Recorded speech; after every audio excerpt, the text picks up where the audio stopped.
안녕하세요. 제가 이번에 소개할 책은 조르제 이프라의 신비로운 수의 역사라는 책입니다. 이 책은 국내에 숫자의 탄생이라고도 나와 있는 책이 있거든요. 그래서 여러분이 둘 중에 원하는 책을 골라서 읽으시면 될 것 같고, 사실 이 책은 제가 이제 대학생 때 친구에게 생일 선물로 받았던 책이에요. 근데 그 당시에는 제목을 보고 이제 그닥 흥미가 가지 않아서 책장에 그냥 이렇게 예쁘게 잘 꽂아놨었죠. 그리고 이제 한참 시간이 지나고 몇 년이 지난 다음에 이제 제가 교사가 됐을 때 학생들이 이제 수업 준비하기 위해서 EBS에 들어갔거든요. 거기서 EBS 수학서라는 영상을 이제 발견하게 돼요. 이게 10분짜리 만화로 된 건데 40부작으로 돼 있어요. 아이들에게도 이제 보여주기가 좋아서 제가 그걸 이제 다 봤는데 그 중에 첫 편이 뭐냐면 이제 수에 대한 얘기거든요. 그 영상에서 한 수학자에 대한 이야기가 나옵니다. 이 수학자가 이제 대학에서 강의하는데 학생이 이렇게 질문하는 거예요. 교수님, 숫자가 어떻게 만들어졌죠? 교수님, 옛날 사람들은 어떻게 수를 계산했나요? 이런 질문 받았는데 사실 이 사람도 이제 본인이 별로 아는 게 없어서 동료 수학자에게 물어봐요. 근데 이제 동료 수학자 잘 모르고 막 자료도 찾아봤는데 그렇게 만족스럽게 나와 있는 자료가 없는 거죠. 그래서 이 수학자가 결심합니다. 어떤 결심하냐면 내가 이걸 직접 조사를 해봐야겠다. 그래서 전 세계를 돌아다니면서 몇 년 동안 이걸 조사하거든요. 그래서 나온 책이 수의 세계사라는 책이에요. 그리고 이제 그 영상에서 뭐라고 얘기하냐면 국내에는 신비로운 수의 역사라는 책으로 나와 있다 이렇게 되어 있어요. 그걸 보고 아니 저거 어디서 많이 듣던 제목인데 이런 생각이 들었던 거죠. 제가 선물 받던 책이라는 거를 깨닫게 됐어요. 얼마 지나지 않아서. 그래서 이제 그전에는 이제 그냥 예쁘게 이렇게 꽂아놨다가 갑자기 이 책에 대한 흥미가 막 생기기 시작했죠. 이제 그 수학자의 그런 대단한 면모도 놀랍기도 하고. 그래서 이제 제가 이 책을 읽었는데 말 그대로 이제 숫자가 처음에 어떻게 탄생하고 어떻게 발전해 왔는지가 나와 있는 책이거든요. 이 책을 읽을 때는 제 생각에는 이제 세 가지 점에서 여러분이 좀 포인트를 두고 읽으면은 상당히 재미있게 읽을 수 있는 책이라고 생각을 해요. 첫 번째는 이 숫자라는 것이 이제 당연한 얘기지만 몇몇 수학자에 의해서 만들어진 것이 아니라 인류 문명사와 아주 긴밀하게 연결돼서 이렇게 발전해 왔거든요. 그러니까 인류 문명사와 얼마나 긴밀하게 연관돼서 발전해 왔는가 이런 초점에서 이제 보는 것인데 고대 원시인들을 생각해 보면 사실 많은 숫자의 개념이 필요하지 않았겠죠. 실제로 책에서 옛날 이제 원시인들은 하나 둘 정도까지만 알고 그거를 넘는 숫자들은 그냥 많다 이 정도만 이게 얘기했다고 합니다. 근데 이제 뭐 사유재산이 생기고 이제 동물들도 키우고 이제 경작을 하면서 이제 재산이 점점 쌓여가니까 좀 더 많은 숫자들의 개념이 아마 필요했을 거예요. 그리고 이게 중앙정부가 생겨나고 중앙정부에서 이 나라의 재정을 관리하고 이러면서 훨씬 더 큰 숫자들의 개념이 아마 생겨났겠죠. 이제 그런 것들에 대한 과정도 이렇게 잘 나와 있고 재밌는 것 중에 하나는 생각해보면 이제 기존의 수체계보다 더욱더 발전된 수체계가 이제 나타난다면 당연히 사람들은 그 새로운 더 발전된 수체계를 받아들이고 그걸 이용할 것 같잖아요. 근데 실제로 그렇지가 않다라는 거죠. 이게 되게 놀라운 점인데 대표적인 게 이제 로마 숫자와 우리가 지금 쓰는 인도 숫자, 아라비아 숫자라고 부르는 바로 이 숫자예요.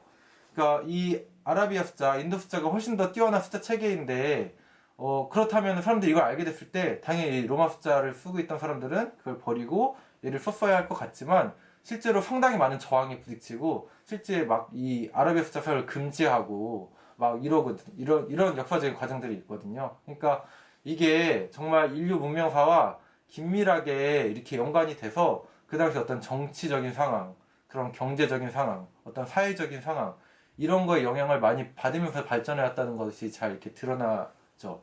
그런 점에서도 대단히 좀 흥미가 있게 책을 읽을 수가 있습니다. 그런 것들을 잘 여러분이 좀 신경 쓰면서 본다면 그리고 두 번째로는 기존에 이제 수체계가 있을 때 이 수체계가 어떤 점에서 한계가 있고 어떻게 개선되어 왔는지 이런 점을 좀 초점을 두고 이제 보면 좋을 것 같은데 제가 이제 중학생을 가르칠 때 중학교 1학년 때 이제 이렇게 수체계를 배우거든요.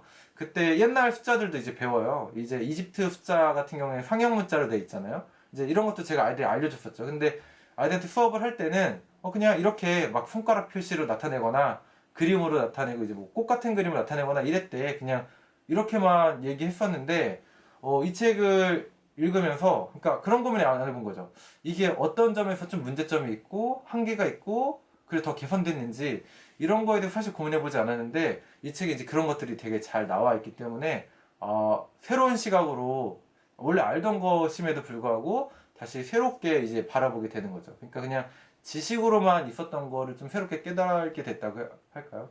그러니까 이 이집트 숫자가 좀 어떤 점이 한계이고 이게 문제인지 이거에 대해서는 제가 얘기를 따로 지금 하진 않을 텐데 책 읽으면 이제 그런 것들이 잘 나와 있으니까요. 어쨌든 그런 것들을 좀 고민해보면서 읽어보면은 좋을 것 같습니다. 그리고 이제 마지막 세 번째는 우리가 지금 당연하게 쓰는 이 아라비아 숫자가 얼마나 뛰어나고 훌륭한 수체계인지 이런 것들을 한번 생각해보면서 좀 읽어보면 좋을 것 같은데 이거는 제가 설명하기보다는 제가 이제 이 책을 읽으면서 되게 인상 깊게 읽었던 구절이 하나 있어요. 그거를 한번 읽어드리는 걸로 좀 대신하면 좋을 것 같은데 저는 이제 이걸 읽을 때 되게 충격적이었거든요. 이 책 339쪽과 이제 40쪽에 나와 있는 내용인데 이걸 한번 읽어볼게요. 중세에 한 부유한 상인의 이야기가 있다. 그의 아들에게 상업교육을 시킬 수 있을 만큼 부유한 그는 어느 날 아들을 어느 학교에 맡겨야 할지 자문을 구하러 한 저명한 전문가에게 갔다. 그 전문가의 대답이 20세기의 보통 사람으로서는 대경실색할 만한 것이었다. 정말 이 대답이 되게 놀랐거든요. 전 좀 충격적이었는데 뭐라 대답하면 이렇게 대답해요. 만약 아드님에게 덧셈과 뺄셈 하는 법을 가르치고 싶으면 독일이나 프랑스의 아무 대학이나 보내면 돼요. 그게 아니라 곱셈이나 나눗셈까지 배우게 하고 싶다면 그가 그걸 배울 만한 능력이 된다면 이탈리아에 있는 학교에 보내야만 하고. 그러니까 덧셈과 뺄셈 같은 거조차도 이런 대학에서 배웠는데 심지어 곱셈과 나눗셈을 배우려면 그냥 아무 나라의 대학에만 가면 안 되는 거죠. 이탈리아의 대학 이렇게. 그러니까 지금 이 우리가 쓰는 이런 숫자 개념, 아라비아 숫자를 우리가 너무 익숙하게 쓰니까 아라비아 쓰는 우리한테는 전혀 이해가 가지 않는 그런 상황인데 그 당시에는 이게 되게 당연한 이야기였던 거죠. 그러니까 그만큼 아라비아 숫자, 인도 숫자가 뛰어난 수체계라는 거를 방증하는 이야기이기도 하죠. 그러니까 이 책을 읽어보면 이게 이 책이 이제 숫자의 역사에 관한 그런 정말 대서사시가 되게 극적으로 이렇게 전개하고 있는 책이라서 그런 것들을 읽어보면 아라비아 숫자의 우수한 점, 특히 영의 발견의 그런 위대함 이런 것들이 정말 지식으로서가 아니라 하나의 깨달음으로서 나에게 다가오게 됩니다. 정말 이렇게 수학 책 중에 정말 고전과 같은 책이거든요. 이 책을 한번 수학에 관심 있는 사람이라면 꼭 읽어볼 만한 책이고 읽어봐야 한다고 생각하는 책이니까 한번 읽어보시고 그런 역사, 재밌는 이야기 한번 느껴보시기 바랍니다. 네, 감사합니다. 안녕.